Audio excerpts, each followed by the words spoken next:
Hello, everybody. Welcome. And welcome back to the How It Is podcast with myself and my good friend Fran. Today we will be talking about something close to both of our hearts.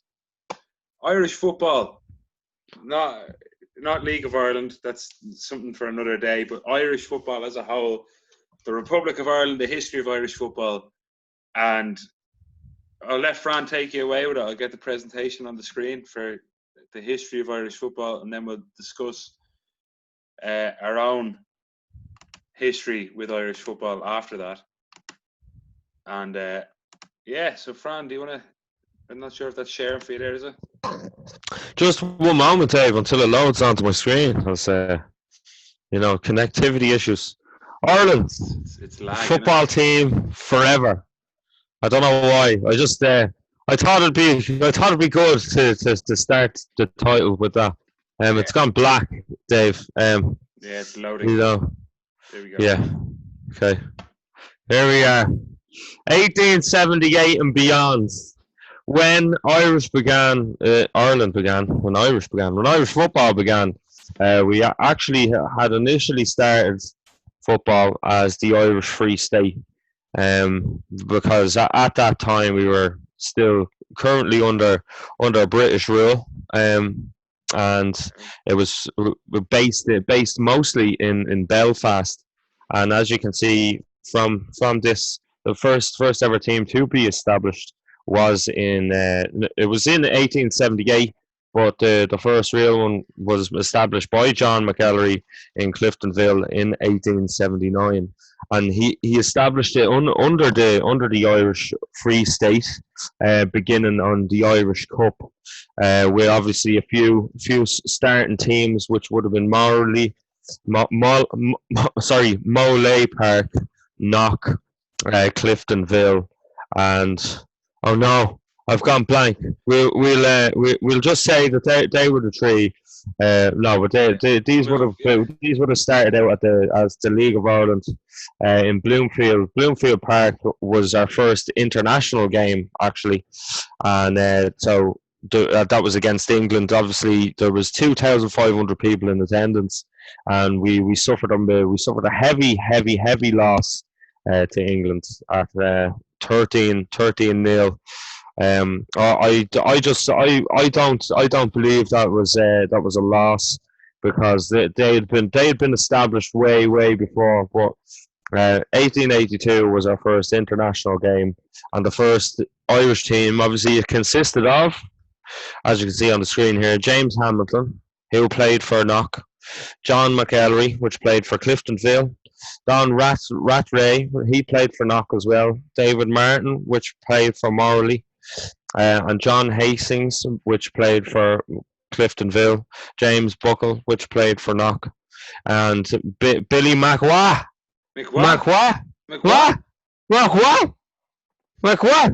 He was saying, I can imagine that he had a great time on the pitch. He didn't have to listen to anybody. John Davidson, John Sinclair, Andy Dill, and Davy McCaw were the first international team for Ireland, playing under the Irish Free State at the time.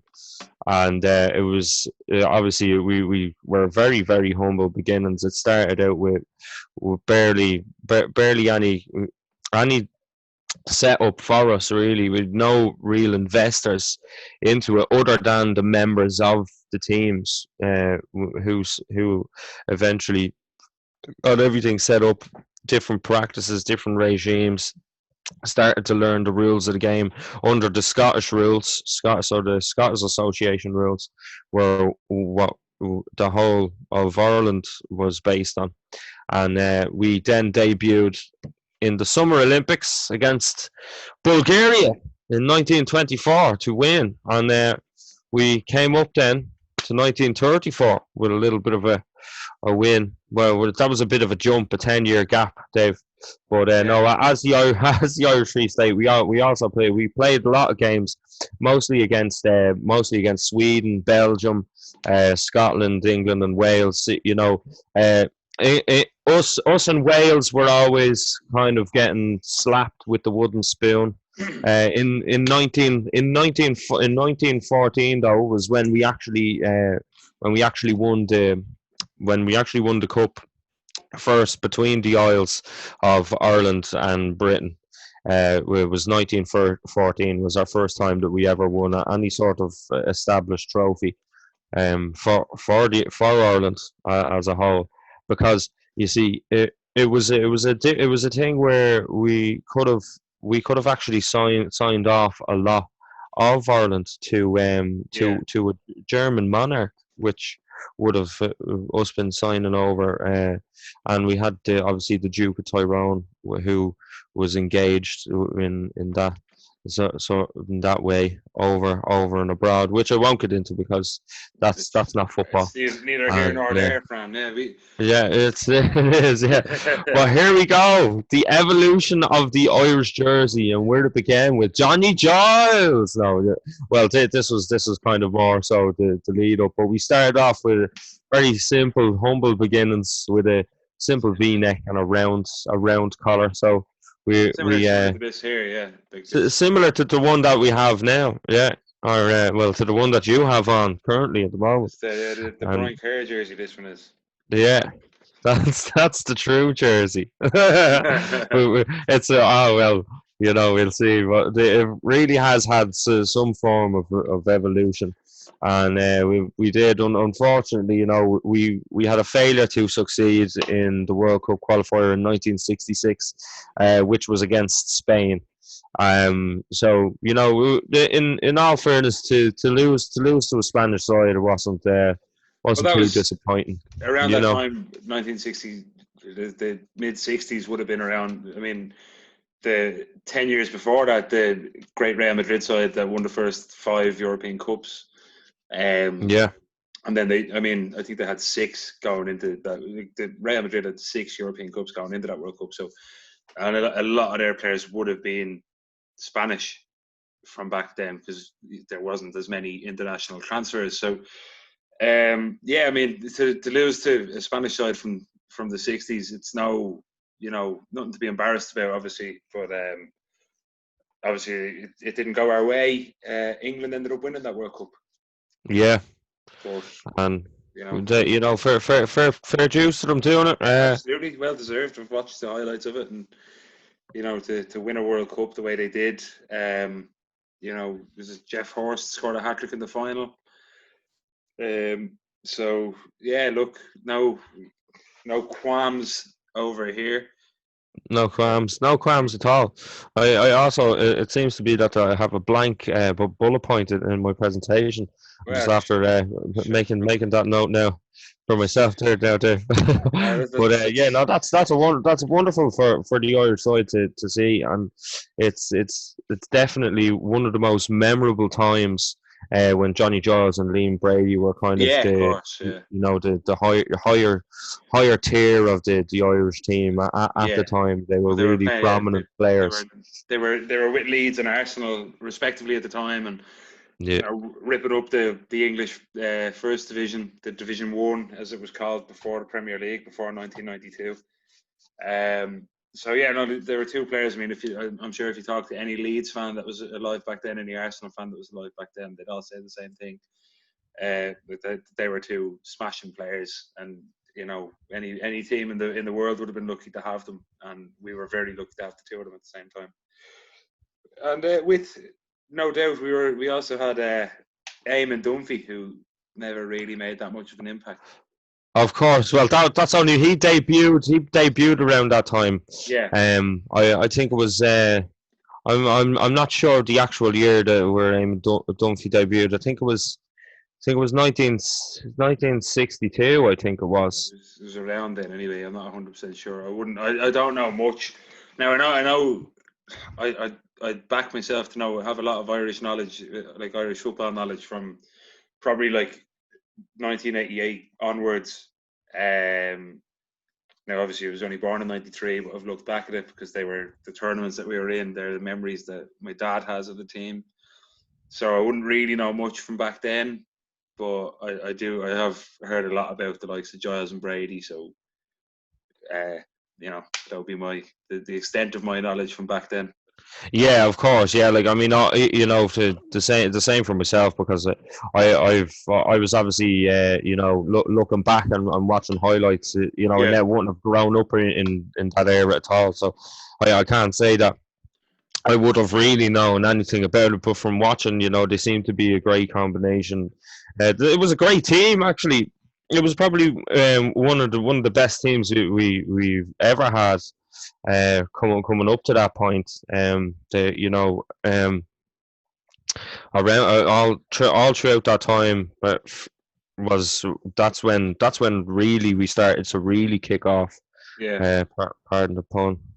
But we yeah, we really had to get going then, and it was when we obviously became a republic. We were really established as a republic then. That's when we kind of jumped from the Irish Free State in 1950 then to the FAI, established Republic of Ireland, yeah, and it was then from there we grew even more and more, because as you can see from here, it was where we really started to form an identity yeah, as a team coming up to that. So in 1976, when O'Neill's took over the design of the shirt, they obviously put the stripes on the arms, which started kind of like the Adidas era of the shirt, and how there was going to be more of an interest and a little bit more of an experimentation around what the shirts were actually going to become in the future. We started to yeah, move away from the more plain, backgrounded shirts that we had previously in the past, and yeah, we were really starting to make a name for ourselves then and look amazing. So that obviously brought us to the point of our World Cup qualifiers, which we failed to do against France, and but it was only a 1-0 defeat, so it wasn't too bad of a loss, to suffer. It was an yeah, unfortunate loss, but like there was definitely a lot. There were definitely a lot tougher games, I think. yeah, yeah, Um, yeah. you can notice like there'd be less one sided back then. There, but sometimes there was obviously a big jump, and then we came up to 1986, Dave, the good old glory days Yeah, where well, Jack Charlton's reign began. yeah, Jack took over after he left Newcastle the end of Yeah, the 86 season. Took over after that Euros, because obviously we didn't qualify after the World Cup in 86. Sorry. Um, this would be more the time when I'd know about from like reading the history books, looking back on the time and seeing the old jerseys and the likes. Actually, there's an interesting fact that I heard when I was younger, was the reason Germany's away kit is green is because the Republic of Ireland was the first team to play Germany after World War II. So we were the first country to recognise them as a football team after World War II, and that was in 1953. So that's why Germany now wear green in celebration as their away kit, in celebration of the fact we were the first team to play them. yeah, and that kind of stems to the whole German monarch situation, Yeah, where there could have been there is an awful lot of ties between the Irish and the English, or sorry, the Irish and the Germans, due to the fact that yeah, but that's another point I'm not going to stress, but there's an awful lot of history there to do with that whole situation, and but yeah, that's kind of recognition once again to that degree, and yeah, that's why we understood what it was. But it brought us up to obviously the Euro '88 game where yeah, we really took charge, and that was showing our prowess as an Irish team when we moved forward into the games, and we really pressed for what we were going to do. yeah. So we changed our style of play from we tried to play back in the day total football, tried to be like the Dutch, playing 4-3-3 and everyone could play in every position. And then Jack Charlton just basically said, nah, fuck that. We just play 4-4-2, long ball, back to front as quickly as possible, get the transitions in that way. Two big strikers, big Niall Quinn up top with Tony Cascarino, and we just lumped it up to them. They'll hold it up, and then we can bring other players into it, like the likes of Houghton, Ronnie Whelan and the likes. They could play off the front men, and that's how we got success. Like, the song "Put 'Em Under Pressure" is about that. Like, when we were going to Italia '90, but like we'd obviously had Euro '88. Paul McGrath. Yeah, Paul McGrath at the back, exactly. Yeah. But, like, they had greatest ever Irish hero, Paul McGrath. They Paul McGrath at the back. It was a fantastic team, and a man that doesn't get a lot of credit from back then was Dennis Irwin, who was the left back, and he could play left back and right back, and he obviously played for Man United in the '90s, and he was a cracking player. Like, I remember watching him as a kid, growing up, like late '90s. I would have been about 6 years old. And then in the early 2000s, he left Man United, who I would have followed as a kid. He left them in 2002. But I remember watching him playing games, and he was just so, I don't know, his right foot was just ridiculous. Like, it was electric. Yeah, the power.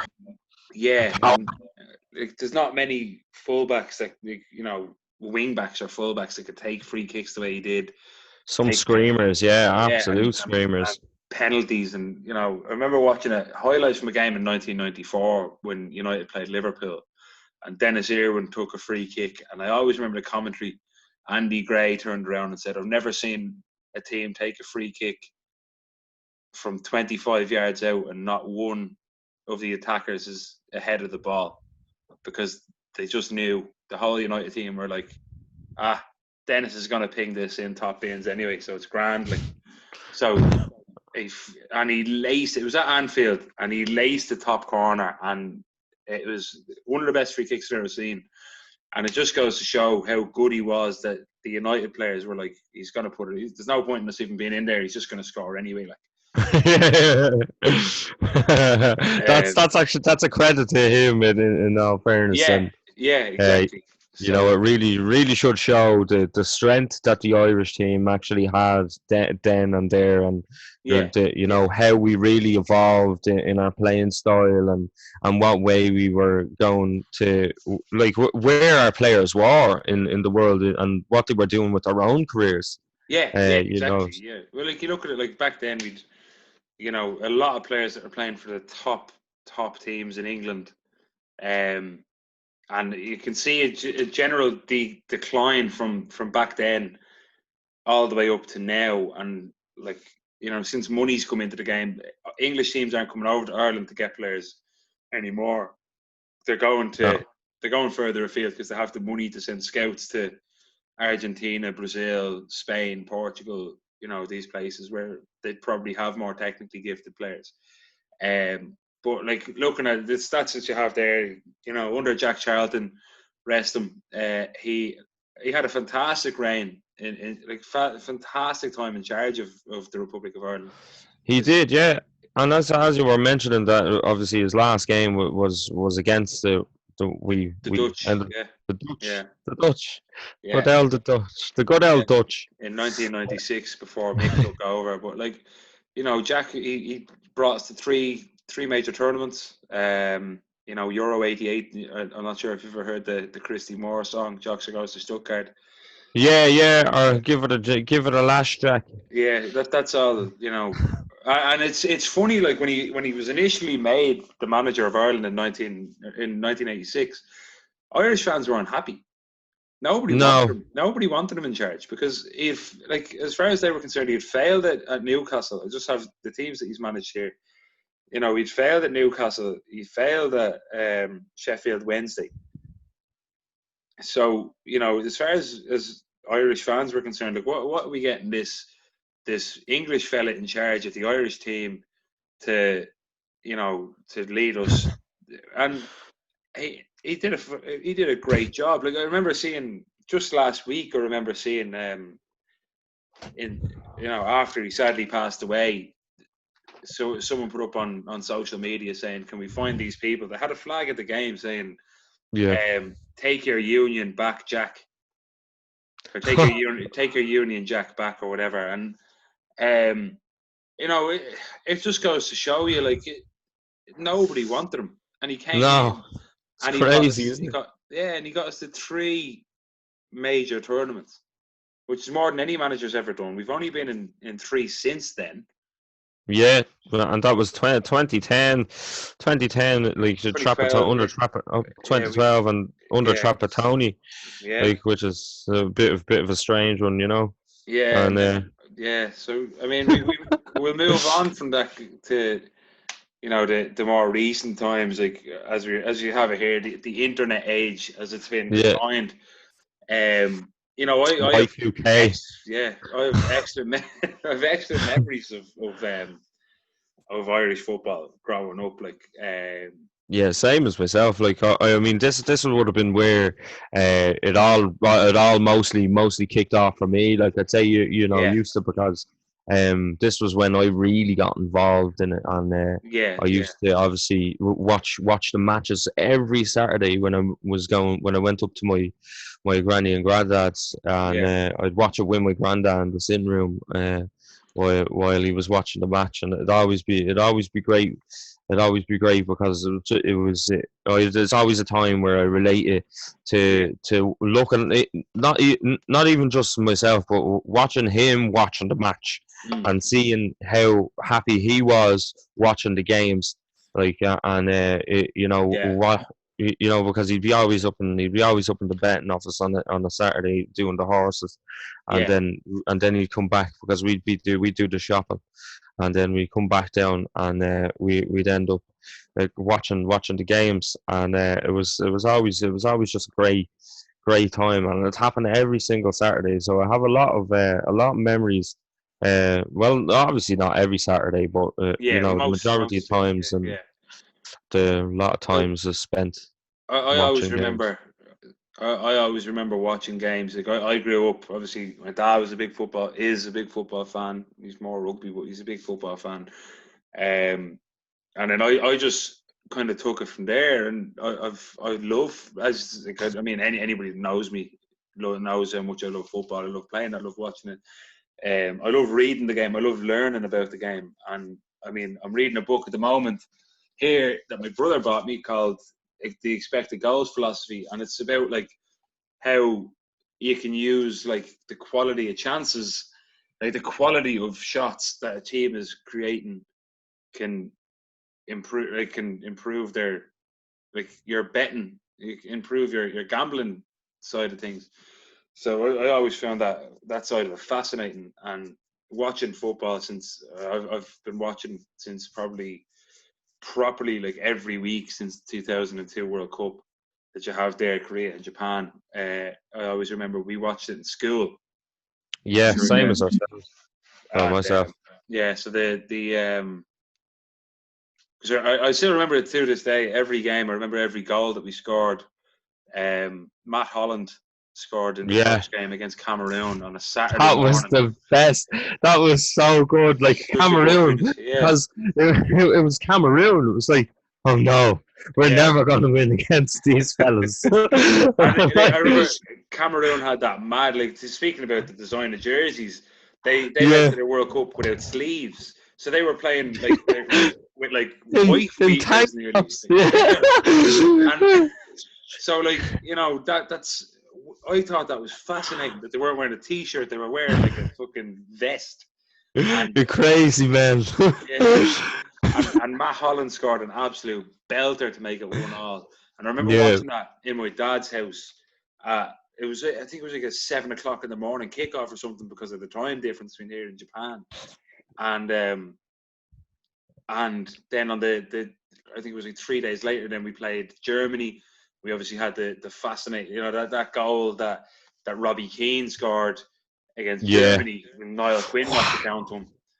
That was ridiculous. And then we watched the other game in school when they played Saudi It's Arabia. a great Wasn't play. it? Saudi Arabia, yeah, and I remember when I was in school, they just wheeled out the TV, Yeah, the big TV. Yeah, and, yeah, like just to be, welcome, here it is, everybody, yeah, and for we the were like, World Cup. yeah, Ireland, Saudi Arabia, we beat them 3-0, Yeah, and that then was intense. obviously Like, we lost in the next round to Spain on penalties. But I remember watching that game and we dominated. Kevin Kilban missed the penalty. Ian Hart missed the penalty in normal time. yeah, I And was in Oscar Taylor's. I was in oh yeah, watching that game. Yeah, at the time. I was in my auntie's house at a barbecue. I remember watching it, and Yeah, it was. like looking back on it, like Robbie Keane and Damien Duff in their primes. I think Damien Duff earned the move to Chelsea off the back of that World Cup. After being at Blackburn, Robbie Keane obviously had 740 different clubs.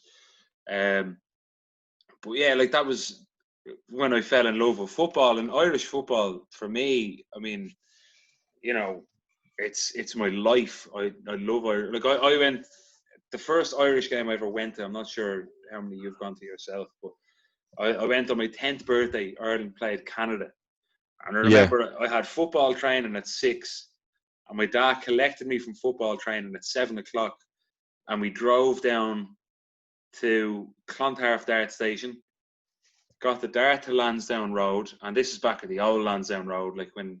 And Yeah, I'd never been to a football stadium before, so I was fascinated. I have this thing. I love seeing football stadiums, and I remember being on the Dart, going from Clontarf Road into Lansdowne Road, and obviously it's only about 5 stops.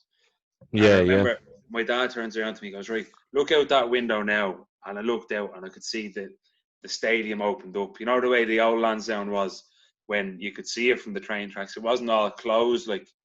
And and you were just able to walk right up and in big massive groups, like on the street, like oh my god, it was so. I can't remember. I remember the game that I remember. We were playing against France, and I can't remember what age I was actually, but I remember just being in this big crowd of people going.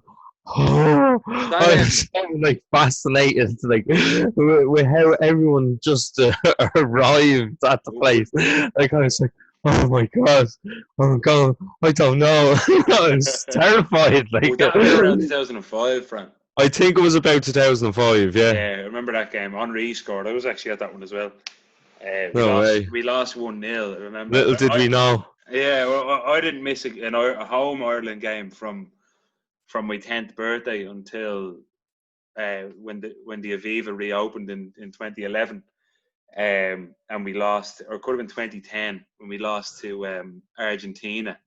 Yeah. I remember because I went to all the games at Croker. I went to every game at Lansdowne, and like some of the games. I missed one home game from 2010. Sorry, from 2003 to 2010. And it was Ireland against Portugal. And I remember I was heartbroken because it was the game I really wanted to go to because Roy Keane and Cristiano Ronaldo were supposed to be playing. That would have been, yeah. I was heartbroken. I was heartbroken. So they were the two players that I wanted to see live. And I never got to see either of them live. And yeah, and I remember the first United game I ever went to, I just wanted to see David Beckham play. And he was injured. And he wasn't playing.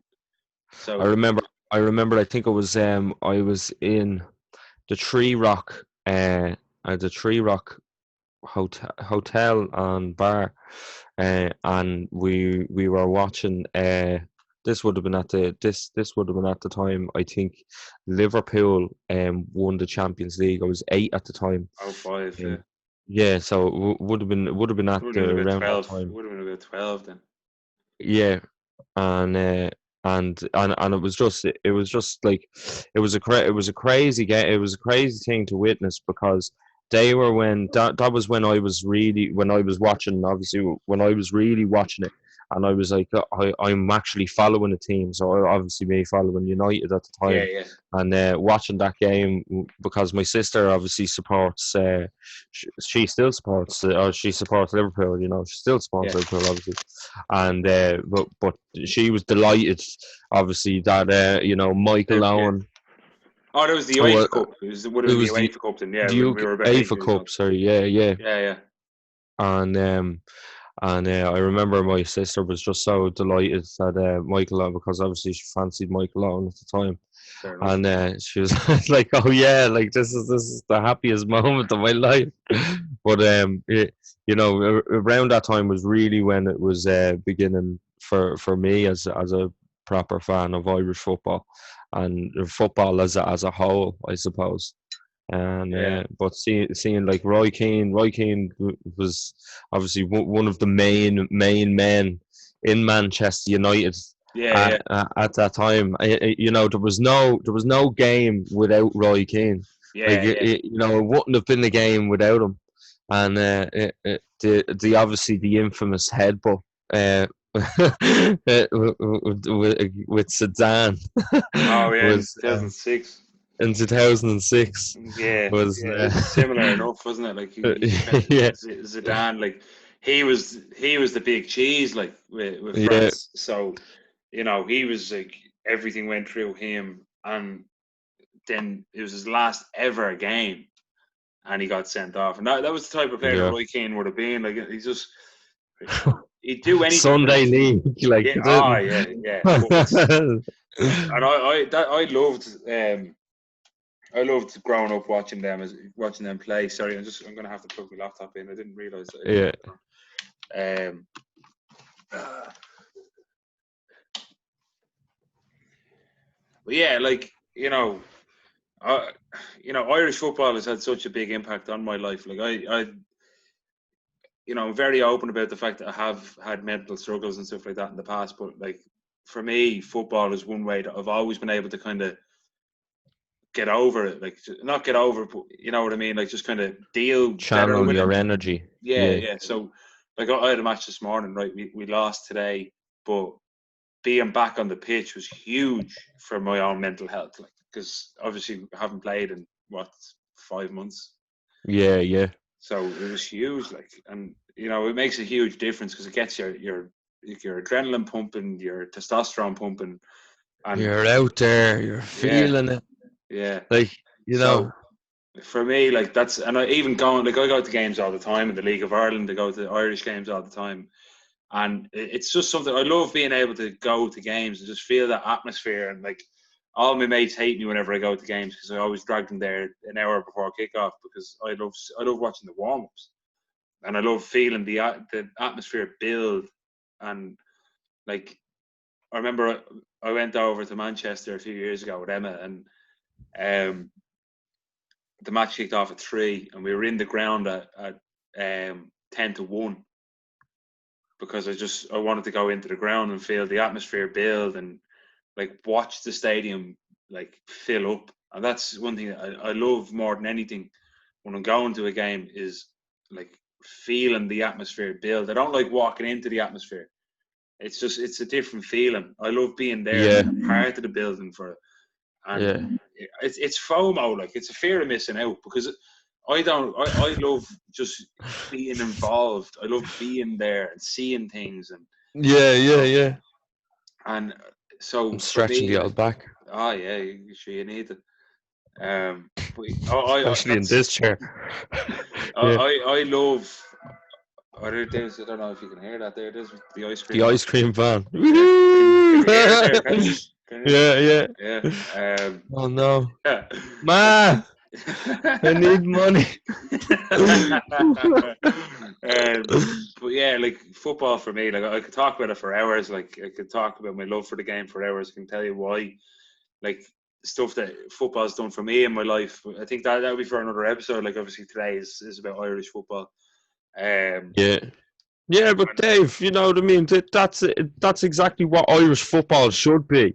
Yeah, That's what it should be doing for you. And yeah, you know, it's done the same for me. Like everywhere where I've been, I literally I remember where I was and how yeah, I was. Sometimes I might get the timeline a little bit yeah, skewy, yeah, but yeah, yeah, I know the images. yeah, The yeah, images are there. What is, and it all just floods in. Like it's like, yeah. wow, Well, I have all this. the third Irish game I ever went to. So the first game I went to was 3-0 win. We beat Canada. Yeah, Robbie Keane scored twice and Damien Duff scored the other one. Then the next game, Ireland played Brazil in Lansdowne Road and they drew 0-0.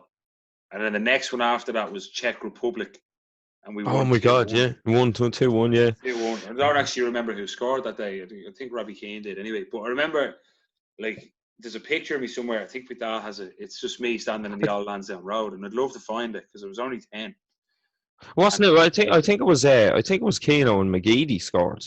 no, I would think would McGeady have scored in that? He might have actually. Now that you say it, but yeah. So I was actually wearing this jersey. So obviously a smaller version because I was only 10. But I actually Yeah, bought this because it reminded me of that back then, like, yeah. and it was under Brian Kerr, and I remember we used to play Cyprus every single qualification. Now it's Georgia for some reason. But yeah, Georgia. I fell out of love with like following the Irish team when they moved to the Aviva a bit because I don't know what it is. Like it just doesn't feel like it's the same. Like it doesn't I have. think it's really like they're really, I think they lost like a lot of passion Yeah, themselves yeah, when it changed to the yeah, Aviva, and yeah, it's become this whole thing where there's no realism in it now, yeah. like It's because not. this, It's too much money in it now, isn't it? It's kind of. yeah. It feels as though they've lost touch. Um, like Which is heartbreaking. Like when yeah, when you look back and you look at the magic that there was, and like when you obviously you're going to games, or you're looking at matches, or you're looking at like transfer windows, and you're like, it's not what it's just there's no like feeling. It's almost like yeah, like, I mean, not in every sense. Like obviously, it's still, I'm still supporting the Irish team. I watch the majority of games that I get to watch now as well. And I think as time ticked on for myself and watching games, it was really just down to time. And yeah, when I was actually getting them, I was obviously spending a lot more time outside. And when I was coming in, I was missing games, or I was, and I even lost an awful lot of interest for a couple of years. I didn't really focus on it for so much, from the time from when I was about 16 till about 18, until I started actually going back, and I started playing football again. yeah, yeah. And I was like, yeah, this is what the hell? What was I doing? Like, why was I not involved? Like, what was I missing out on? I missed a good bit, I suppose, over that period of time. Yeah, yeah. I mean, like I've played it all my life since I was 7 years old. I've always followed. Like I've always loved watching the games, but I just kind of fell out of love with it. Like it got to a point where I was kind of just going for the sake of it Yeah, yeah, after a yeah, while, and then like I'm back in love with it now. Like I was at the Denmark game in November when we sadly only drew the game, but like that kind of stuff, like going to games like that, and like I, you know, I just love it. Like, and yeah, I know a lot of lads that go to every game, home and away. Like they haven't missed an away game in years, let alone a home game. And they like kind of just get me. They motivate me to kind of go to games again. And yeah, yeah, it's very expensive as well. Like obviously, growing up as a kid, you don't have to worry about that side of it. It's your parents that are paying for the ticket. yeah, yeah. Like I never Exactly. noticed because one of my ma's best friends used to get tickets from the FAI because he worked there. So we used to get like cheap tickets, but they were still 40, 50 quid. Like, Yeah, see, even still, yeah, it is yeah. like. So, but I remember going to Suppose the when you have game. two parents that are earning though, Yeah, and it helps. It does and they're help. like, it's like, oh yeah, look, oh, it's a child's ticket. Like obviously, children were not as expensive as well, Yeah, and it'd just be, you're obviously getting two parents to pay, like go halves, or well, if one paid, it's kind of a, there was, if that was the case for you, but if someone, if it's not, they are very expensive, and it's hard for some people to get to games, yeah. and especially if the child is as well has the interest, but Yeah. Well, it's difficult, like, the parents don't. It's very difficult then for the kid to ever really get. yeah, exactly. If the parents don't have the interest, it's very difficult. Like, I've been Yeah, very lucky. Like, if my dad couldn't take me, my mom doesn't have much of an interest, but she'd take me yeah, because she just wanted to see me be happy. She wanted to see me go to games. She wanted to see me enjoy myself. yeah, So she always did. Like, I remember I went to a Barcelona match in yeah, 2009. But my ma has no interest in Barcelona. She's no interest in football in general, unless I'm playing. And yeah, she went with me just because she knew I wanted to go and see a game in the new camp. Now, I don't like Barcelona's football team. I never have, but I was delighted to be able to go and watch a game in the new camp.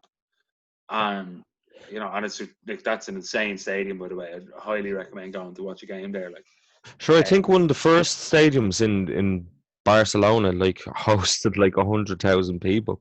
the new camp Yeah, holds 96,000, I think it is. yeah. So, and this is like seated. It's not like there's no standing section in Barcelona. Yeah, yeah, I suppose. Yeah, I suppose. I Yeah. suppose back when I'm thinking of, or back when not when I'm thinking of, because I Well, can't think. the I record, the record attendances from back then, like before all the safety measures were put in, would have been 120, 150,000. Like, yeah, because it's there was it's no, crazy. like, if you watch a game from Wembley back in, the or any stadium back in like the, mid 1900s, like around 1950s, probably up till about 1970, 1980, when all the protocols were put in, you'd see people standing on the side of the pitch. It's like, if there was overflow in the stand, there wasn't like, it's just tough luck. It was, just stand on the pitch, just stand Yeah. there. And Yeah, but you get the rush and you see everyone. It's like exactly. fans and That's what I everything love. going, It's claxons and the flares and everything. it's the delirium. Like, and I go to games now, League of Ireland games, and you see that delirium. You see the, right. Probably, like, I went to a rugby match in January where it was like, Leinster were playing Leon, and it was, I don't know what it was. It's just I didn't enjoy it as much because the fans aren't as crazy. Like, Yeah. and it sounds bad. Like, the abuse that the referee was getting wasn't enough for me. Like, and it sounds really bad. Like, it sounds so bad. But it's just, the worst abuse I heard the referee getting was, "Go home, referee." I'm not gonna say. But yeah, like there's there's definitely a divide Yeah. between Irish football and Irish rugby. Well, like, that's the point that I'm making, is like, the worst referee got was, "Go home to Wales, referee." And like, it was like in the big, the D4 accent, the Malahide accent, and then it was like, Yeah. then I was at a League of Ireland game a couple of weeks later, and it was Cabinteely again, or it was a Shells against Cabinteely, and the referee gave a throw in again to Cabinteely, and you hear all the Shells fans, "Fuck you, ref! I'm gonna fucking murder you! Fuck you! Yeah. Fuck off!" You can't stop any of us. Yeah. And even all of you and your high vis vests. Like, everyone. It doesn't matter who you are. Like, you're getting it. and like, it sounds so bad, but I love that side of football, because I know like, I've had this argument to everyone. They're like, "Oh, it's not passion, it's thuggery," and it's like, but like, imagine just loving something that much that you're willing to go to jail for it. Like. Yeah. And Like, it sounds really bad. It sounds really fucking bad. But I love, like, and I wouldn't do it myself. Like, I wouldn't threaten a referee. I'd roar and shout and I'd call for everything. But yeah. I love just being in a crowd and like the referee gives and you just go, and then like, when everything's going against you, the referee's giving everything to the other team, and next thing you know, you score, and it's